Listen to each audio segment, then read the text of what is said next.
Évangile selon Matthieu, chapitre 5. Voyant la foule, Jésus monta sur la montagne, et après qu'il se fut assis, ses disciples s'approchèrent de lui. Puis, ayant ouvert la bouche, il les enseigna et dit : « Heureux les pauvres en esprit, car le royaume des cieux est à eux. Heureux les affligés, car ils seront consolés. Heureux les débonnaires, car ils hériteront la terre. Heureux ceux qui ont faim et soif de la justice, car ils seront rassasiés.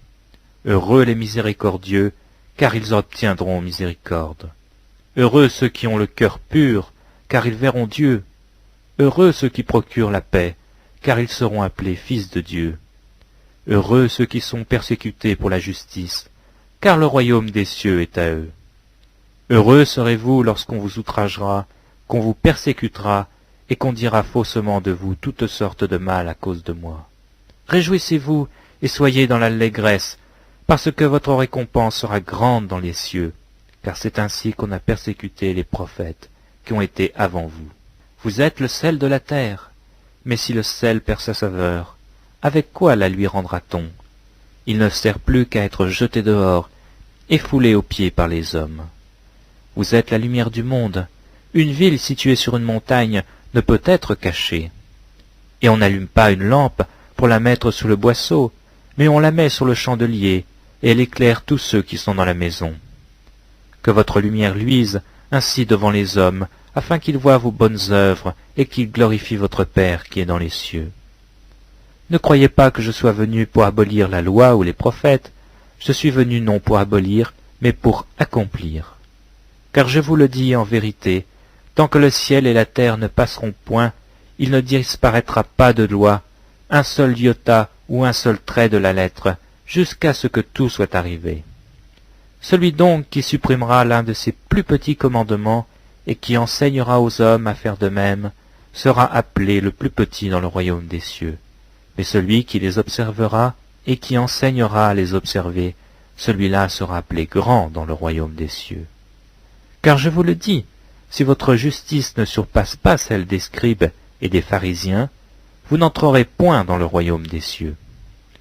Vous avez entendu qu'il a été dit aux anciens, « Tu ne tueras point, celui qui tuera mérite d'être puni par les juges. » Mais moi je vous dis que quiconque se met en colère contre son frère mérite d'être puni par les juges.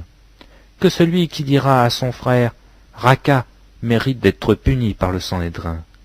Et que celui qui lui dira « Insensé » mérite d'être puni par le feu de la géhenne. Si donc tu te présentes ton offrande à l'autel, et que là tu te souviennes que ton frère a quelque chose contre toi, laisse là ton offrande devant l'autel, et va d'abord te réconcilier avec ton frère. Puis viens présenter ton offrande. Accorde-toi promptement avec ton adversaire, pendant que tu es en chemin avec lui, de peur qu'il ne te livre au juge, que le juge ne te livre à l'officier de justice, et que tu ne sois mis en prison. Je te le dis en vérité, tu ne sortiras pas de là que tu n'aies payé le dernier cadran. Vous avez appris qu'il a été dit, tu ne commettras point d'adultère. Mais moi je vous dis que quiconque regarde une femme pour la convoiter a déjà commis un adultère avec elle dans son cœur. Si ton œil droit est pour toi une occasion de chute, arrache-le et jette-le loin de toi, car il est avantageux pour toi qu'un seul de tes membres périsse et que ton corps entier ne soit pas jeté dans la géhenne. Et si ta main droite est pour toi une occasion de chute, coupe-la et jette loin de toi. Car il est avantageux pour toi qu'un seul de tes membres périsse et que ton corps entier n'aille pas dans la géhenne. Il a été dit que celui qui répudie sa femme lui donne une lettre de divorce.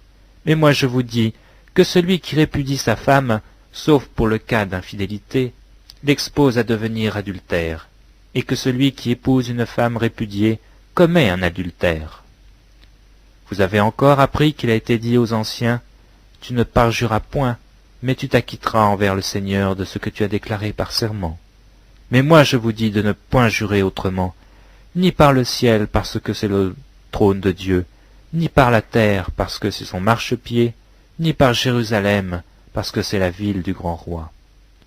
Ne jure pas non plus par ta tête, car tu ne peux rendre blanc ou un noir un seul cheveu. Que votre parole soit oui oui, non, non. Ce qu'on y ajoute vient du malin. Vous avez appris qu'il a été dit « œil pour œil, dent pour dent », mais moi je vous dis de ne pas résister aux méchants. Si quelqu'un te frappe sur la joue droite, présente-lui aussi l'autre. Si quelqu'un veut plaider contre toi et prend ta tunique, laisse-lui encore ton manteau. Si quelqu'un te force à faire 1 000, fais-en 2 avec lui. Donne à celui qui te demande, et ne te détourne pas de celui qui veut emprunter de toi. Vous avez appris qu'il a été dit, tu aimeras ton prochain et tu haïras ton ennemi. Mais moi je vous dis, aimez vos ennemis, bénissez ceux qui vous maudissent, faites du bien à ceux qui vous haïssent, et priez pour ceux qui vous maltraitent et qui vous persécutent, afin que vous soyez fils de votre Père qui est dans les cieux. Car il fait lever son soleil sur les méchants et sur les bons, et il fait pleuvoir sur les justes et sur les injustes. Si vous aimez ceux qui vous aiment, quelle récompense mériterez-vous? Les publicains aussi n'agissent-ils pas de même? Et si vous saluez seulement vos frères, que faites-vous d'extraordinaire? Les païens aussi n'agissent-ils pas de même? Soyez donc parfaits, comme votre Père céleste est parfait.